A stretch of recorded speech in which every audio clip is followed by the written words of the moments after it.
Welcome to the Big Blue Radio Show, coming to you on Tulsa Community College's online radio station, The Grid, and on the Creativity Channel, Cox Cable Channel 21. I'm Greg Stone, Provost of TCC's Metro Campus in downtown Tulsa. And I'm Leigh Goodson, President of Tulsa Community College. Our very special guest is Congressman Tom Cole, who represents Oklahoma's 4th Congressional District in Washington, D.C. He is a member of the House Appropriations Committee and serves as the chairman of the Subcommittee on Labor, Health and Human Services, and Education. He also serves as the deputy whip for the Republican Conference in Congress. Congressman Tom Cole joins us today for the first of a two-part interview on the Big Blue Radio Show.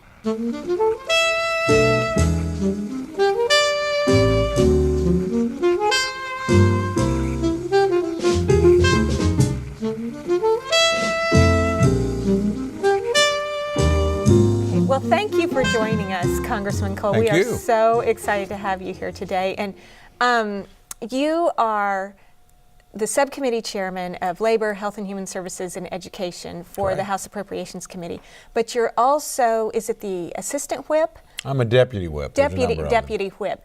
What, I think everybody knows what a chairman of a committee is or chairman of a subcommittee is. And can you tell, what is a whip? Oh, well, it sounds so ominous, but basically your job, you have what's called a regular whip card, which is to know where your members are that you work with on a regular basis are going to be. And so if we have an important piece of legislation to pass, you want to find out, okay, where are they initially, and can we move? If they've got a concern, if they've got an objection, if they just don't know, what do they need to do to feel comfortable in voting for or something, or against, frankly, something that the Republican leadership has decided. Then in addition to that, I mean, you meet literally every week, a full whip meeting, and then the deputy whips have a separate meeting. And in addition to your regular whip card, which is 5 or 6 members, you get extra different assignments. This is happening, this is what's coming up, this is what we're going to do, this is how we need to work members, and you decide, now we've got a particular problem with this member, particular concern, who can address that best? Who around this table, or who do we need to bring in, what have you. So the idea is to know what's coming, and frankly also who on the other side do you think is available? Might be open to us. Changing sides on the particular got a issue. Special thing. So that's pretty interesting. Yeah, I don't really think is. Everybody knows that. No, most people don't, but each side Yeah. has a whip team, and that's how they maintain order. Now, a lot of times people assume that you're twisting arms and kneecapping them, and it's really more a matter of persuasion and trying to move them to the right position and knowing from the very beginning where they are at. So as the speaker and the majority leader and the chief whip make decisions, they can see the evolving opinion inside the conference. That's very interesting. Thank you. Yeah. Yeah. Okay. So, cost for college. It's so heavy on the minds of Americans. Do we go ahead and send our child to college, or do I go ahead and take on the expense of college? And you see a lot of polling about families and what their top concern is, and one of them in that category is the cost of education and the cost of college. And student debt is really something that we hear a lot about right now. Can you talk to us a little bit about what's going on inside Congress that we may see in legislation, or may just be a discussion in Congress about how to address the high cost of college? Well, actually, I think you'll see it play out this year in the presidential contest. Frankly, it's a big enough problem that you literally have the people running to be leader of the entire country thinking it's important enough for them to begin to address. And the options on the table are every as wide as at one level, let's talk about how we can allow students to refinance debt and get a lower interest rate. Let's talk about income-related repayments. What can we do to encourage the institutions themselves to be, very thoughtful about their own costs, because we've had educational costs rising for a generation now at double the rate of inflation. What can we do to encourage states, honestly, to do more? Because when I was a state senator in Oklahoma in the late 80s, we paid about 75% of the cost of the average Oklahoma kid that went to went to college. That's down under 40, and at the comprehensives, Right. it's less than that. Right. So we've literally had a lot of state governments that have shifted the cost, frankly, from historically where it's been at the state government level to the backs of students. Right. And that's been very counterproductive. And then we see a lot of states that want to blame it all on the federal government. The federal government has actually, of course, pretty dramatically increased the amount of aid that is given. But we want that aid to help the student have lower debt, not to facilitate a growing cost or to allow the states to, frankly, cost shift on the students. So there's a lot of pretty serious discussion about that. We now have student debt of over $1 trillion. That's an extraordinary amount of money, and we now see young people graduating with, owing a house, so to speak. I mean, literally, which will Right. delay their entry into the broader economy and make it more difficult for them, frankly, to do what they would like to do and what we want them to do. The last point on this is we have to do a lot more, frankly, at the college level. I'm not the federal government's very good at this. At literally being extremely honest with students about debt to become a chemical engineer or petroleum engineer, Right. geologist. That may be worth it at a certain level. If you want to teach in the public school system, a very worthy goal, and we certainly need more teachers. But you're not going to be able to repay at the same level given the salary structure that you have. So Making sure students know what they're getting into at the front end. exactly right, and parents, and because Right. so many times the student may be coming in with no, there's. In my case, when I went to college, nobody in my family had ever had the opportunity to go before, so it was a big deal. My parents worked very hard, but it was also an earlier era where just getting a BA probably meant you were going to get a good job. Now you can get a very expensive BA. As I told my son, who has a degree in philosophy, now really where are we going with this degree? And it's worked out fine for him, but if you don't think about it a lot, you can acquire debt attached to a perfectly good degree, but a degree that doesn't put you in a position to be able to repay the debt and all like that. Sometimes the answer to that is more training, an MBA or Exactly where right. you can incur more debt. No question Right. about it. Congressman, you're also a supporter of programs like TRIO and the Gear Up program, and as we were talking about student loans, you're also an advocate for student loans that come from the private sector as well.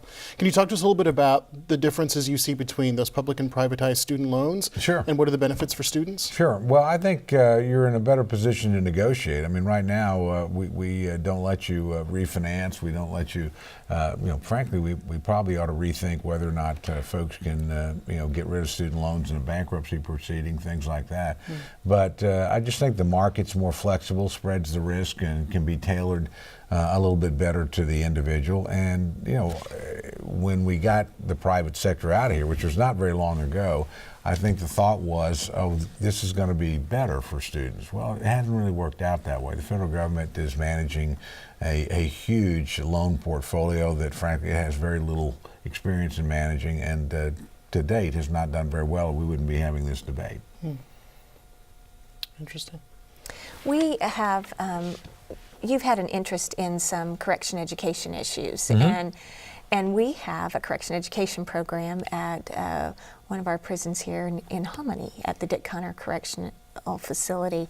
Talk to us about where you think, because the President and Congress aren't necessarily on the same page about how we might want to approach correction education. Can you talk to us about where you think Republicans are on this issue and what kind of value they see in it, and then how that dynamic may play out? Yeah, I actually think opinion is beginning to evolve on this. One of the people on the subcommittee that I chair is Barbara Leigh, who's a very liberal, progressive Democrat from California, but she's a very serious legislator, and frankly, she's African American, is very sensitive to a lot of these problems of, somebody makes a mistake when they're young and all of a sudden are not eligible for things like Pell Grants and loans. And, and she actually brought this up in the course of one of our hearings earlier this year. And that's something where I'm open to sitting down and having a discussion because I do believe America's a country of second chances, and you don't give up on people.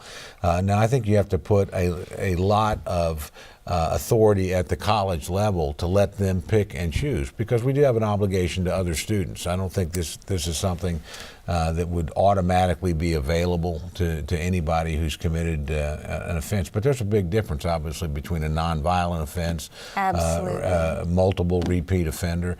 Again, that's very hard for us to write the legislation in Washington, D.C. So I think if you're going to walk down this road, you have to give the college administrators and admission departments an extraordinary amount of latitude that we don't give them in other cases. I mean, right now, you're eligible for a federal student loan.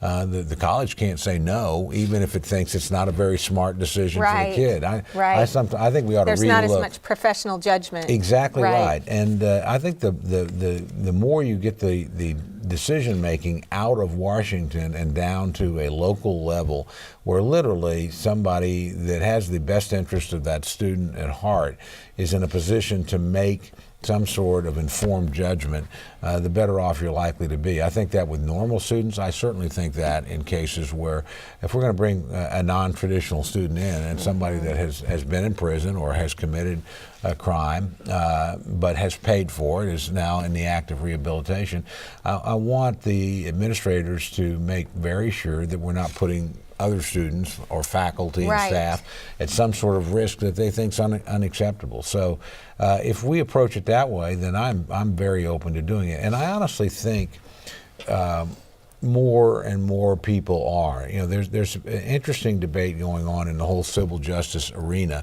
now, and you see very liberal Democrats siding up with a Rand Paul libertarian Republican who has I don't agree with Rand Paul on everything, but in this area I think he's made a real contribution to try to create a bipartisan consensus about how do we work people out of bad situations toward good situations. And because somebody makes a mistake at 18 doesn't mean that we're going to have lost them forever. So if we can find ways that satisfy administrators that this is a good thing for their institutions, I don't have any automatic objection to saying somebody made a mistake once, so hey, forever we're going to condemn you to a low-income future, and probably make it more likely that you pursue go back. A career in crime. I don't. We ought to be running a few risks to try and get young people out of that situation and on a more productive path. Save us a lot of money in the long run. That's usually the way to get to a Republican heart. You just say, hey, in the end, spend a little here, save a lot there. If they start to respond to that, and in this case, I think that, an investment up front done thoughtfully with a lot of local involvement and input and decision making probably saves the federal government and the state and local governments a lot of money over time and gives you a productive tax-paying citizen. We've found here in Oklahoma that it's a topic that really has brought the two traditional political parties together. It's certainly a bipartisan issue, and we're very excited about what we do here. And you're right about the recidivism rate. Our students that are at Dick Connor, they are 3 times more likely, if they don't participate in our program, to go back. Oh, no question. Look, every correctional facility is a school. Believe me, it's a school. And if you're not teaching them, somebody else is teaching them. Hey, here's a better way to break into a car. So it's not like they're not going to be they do nothing there. So you can fill that with some productive time that enhances the opportunity for that young person, or maybe not so young person, to go do something else, or they're probably going to get better at what they do, or what they've done to get them in there in the first place. Right. Yeah. Great. Thank you. Let me change topics slightly and talk a little bit about the Higher Education Act, which Congress is currently discussing, and there are potential modifications that really could have a lot of impact, particularly for community college students. Can you give us a bit of an update about where those discussions are? A little bit. I'm on the appropriating side, not the authorizing side of that, but the chairman of the Ed and Labor Committee, John Klein from Minnesota, is actually probably my best friend in Congress. I shouldn't say it on the air, but we smoke a lot of cigars together. So I usually hear his frustrations at the end of the day or how they're doing. And he's been focused very much on the reauthorization of Common Ed, but also working here. So, I think actually there's a good chance for Congress to do something. This is an area where We've moved legislation through both the House and the Senate. You actually have very good legislators. Lamar Alexander and Patty Murray on the Senate side, and Lamar Alexander is a governor, former, obviously, president of a university. These are issues he's passionate about. Patty Murray is the Patty Murray of Ryan Murray fame, who actually, got us a functioning budget for a couple of years in a negotiation. So, again, very able, very skillful. And then John Klein is probably John Boehner's best friend. That's pretty important, who used to chair this committee. And Bobby Scott, who's his ranking Democrat, again, an excellent, excellent legislator. So, I know that the aim has been to try and give more flexibility to the institutions, to get us out of dictating everything from Washington, D.C. and more into local control and flexibility, and obviously to try and incentivize colleges on everything from cost to graduation rates. I mean, we do lose an extraordinary percentage of kids that go to start education, accumulate a debt, and then leave with nothing, without the degree, without what they need. And to me, those are the real casualties of the system, because they not only leave without the credential they wanted, they leave with debt they didn't have. They quite often leave with their confidence pretty much broken. It's a hard thing to start down a path with a great deal of hope and end up with, gosh, I didn't make it, I couldn't make it.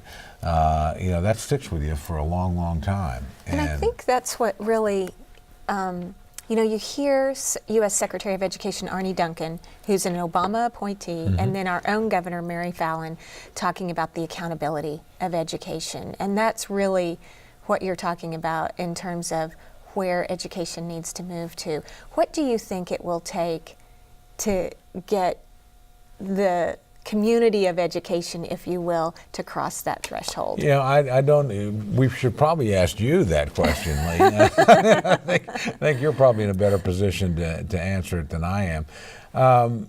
Look, I think, and we've made some important strides here, and Chancellor Johnson's been part of that, and Governor Fallin has. But at the end of the day, we are spending a lot of money here, and we should be spending a lot of money. These are investments that pay off, are worth it. But I think people have to realize you're very accountable. Your interest in that student is such that your success rate is not, you don't just show up and teach a class as a professor or an administrator around an institution. Your success rate is, hey, what's the through product here? Right. Are these young people, and again, not so young now, and coming through and leaving with a marketable skill, and a 40% failure rate is pretty unacceptable. We wouldn't accept that from a private company. We're not going to accept it from you.